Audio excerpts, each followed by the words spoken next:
తమకు పాఠాలు చెప్పిన ఉపాధ్యాయులు మరో స్కూల్కు వెళ్తూ ఉంటే ఆ స్కూల్ విద్యార్థులు తట్టుకోలేకపోయారు. ఒక్కసారిగా అంతా కన్నీటి పర్యంతమయ్యారు. మాస్టారు మీరు ఈ స్కూల్లోనే ఉండిపోవాలంటూ వేడుకున్నారు. అనకాపల్లి జిల్లా బుచ్చేపేట మండలం కందిపూడి ప్రాథమికోన్నత పాఠశాలలో ఇదంతా జరిగింది. విద్యార్థులకు ఉపాధ్యాయులపై ఎంత గౌరవం ఉందో ఇట్టే అర్థమైంది. ఇంతకాలం విద్య నేర్పిన గురువులు బదిలీపై వెళ్తూ ఉండేసరికి చాలాసేపు ఏడ్చేశారు విద్యార్థులు.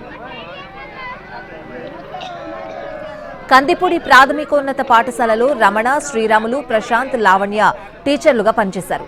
4 టీచర్లు వేరే పాఠశాలలకు బదిలీ అయ్యారు. అలా బదిలీపై వెళ్లే మాస్టర్లలో 2 నిన్న ఆదివారమైన స్కూల్కు వెళ్లారు. వాళ్లకు వీడ్కోలు పలికేందుకు వెళ్లిన విద్యార్థులు ముందుగా క్లాస్ రూమ్లోనే కన్నీటి పర్యంతమయ్యారు.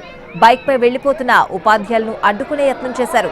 కందిపూడి స్కూల్లోనే పాఠాలు చెప్పాలని వేడుకున్నారు. విద్యార్థులు కనబరుస్తున్న అభిమానం, ఆప్యాయతకు ఉపాధ్యాయులు సైతం తట్టుకోలేకపోయారు. వాళ్లు కూడా తీవ్ర భావోద్వేగం చెందారు, కంటతడి పెట్టారు. చివరకు తల్లిదండ్రులు నచ్చజెప్పడంతో విద్యార్థులు తమ ఉపాధ్యాయులకు బాయ్ బాయ్ చెప్పారు.